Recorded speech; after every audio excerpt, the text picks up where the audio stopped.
My name is Christopher Daus, and I'm currently a student entrepreneur at Syracuse University. I started a clothing brand when I was in high school and have brought on two of my hometown friends, and now the three of us kind of manage and run the clothing company. A big thing for me growing up was YouTube. I was on YouTube and I was hooked on seeing real people put out videos of themselves where you watch TV and a lot of it is fabricated and stuff. And so I think YouTube was really special. And there are a few vloggers specifically, like Casey Neistat. I know a lot of people know him.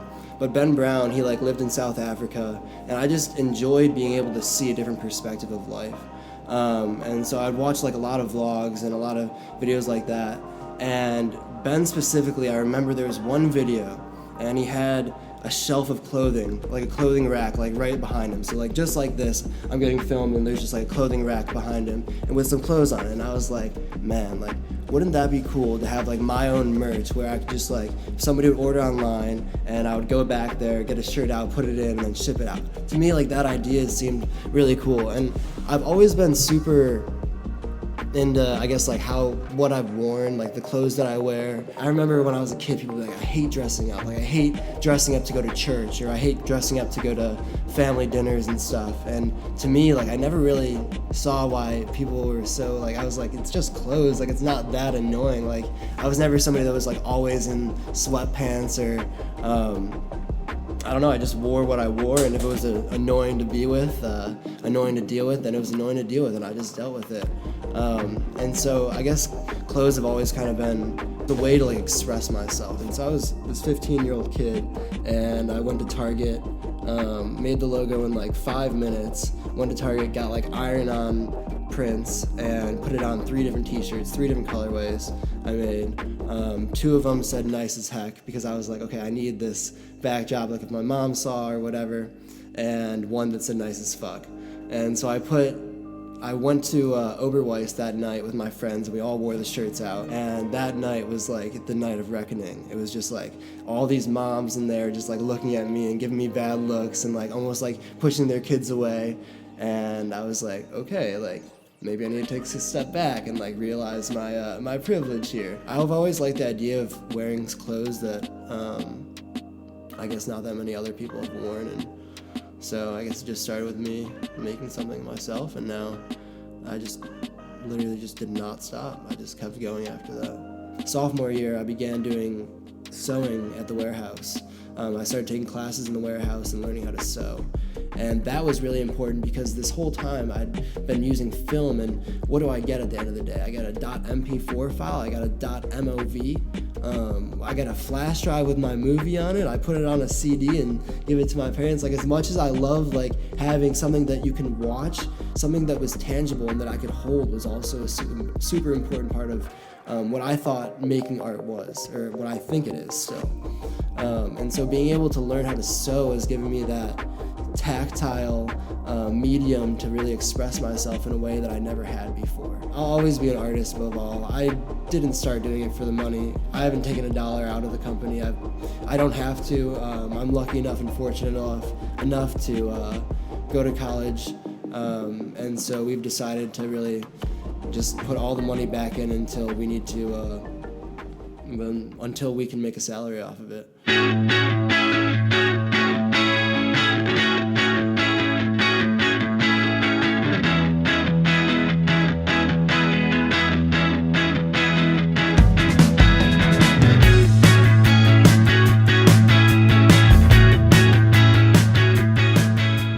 Probably the biggest reason that we've delved into this whole functional aspect of clothing is because one of the biggest issue I think a lot of people have been seeing is that fast fashion just is creating this cycle where it's a buy, use for 2 weeks, throw away, buy, use for 2 weeks, throw away. This kind of disposable aspect of clothing that obviously needs to leave, and if we want to live a sustainable society.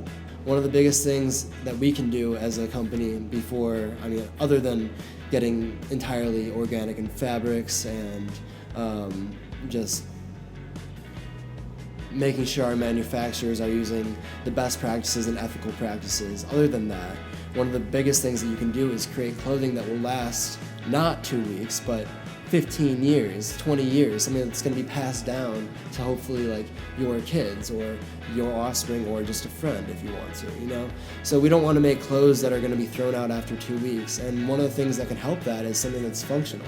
If you create something that's functional, why would you want to ever lose that function? If you have a hoodie with a lens cleaning cloth or a t-shirt with a lens cleaning cloth, what are you going to do when you get so used to like using this to clean your phone all the time, and then all of a sudden you're wearing a t-shirt that's not nice as heck and you don't have that cleaning cloth to like clean your camera when you really need that picture? When you're in Yosemite and your lens is all fogged up, like you're going to want to have your nice heck t-shirt on so you can take that picture as clear as possible.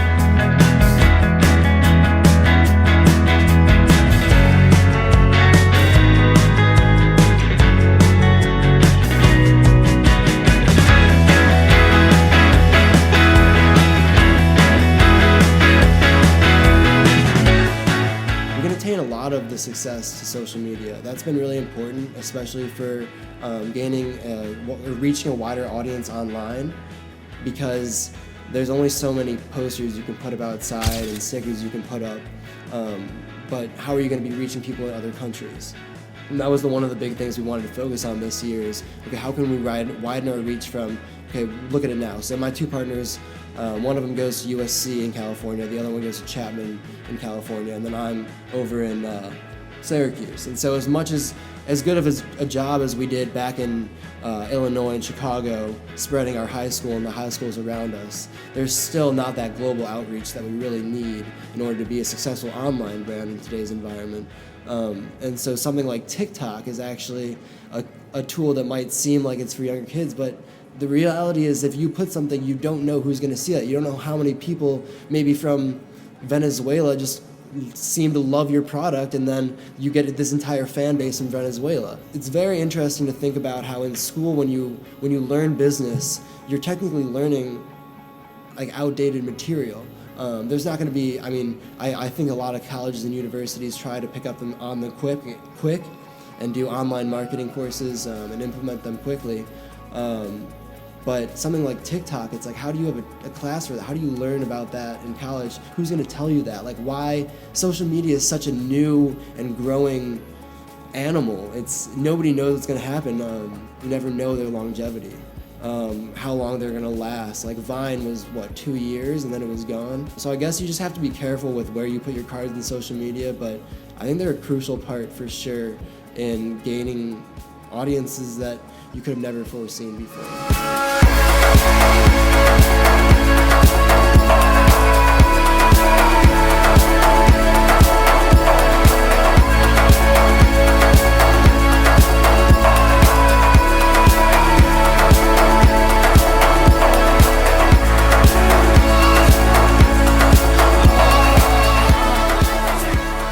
One of the things that I think about whenever I travel, this was told to me by my friend Kevin Reich actually, but he said that whenever you kind of travel somewhere, I guess it's okay to kind of just go there, stand at the lookout and take a few pictures and say that you've made it.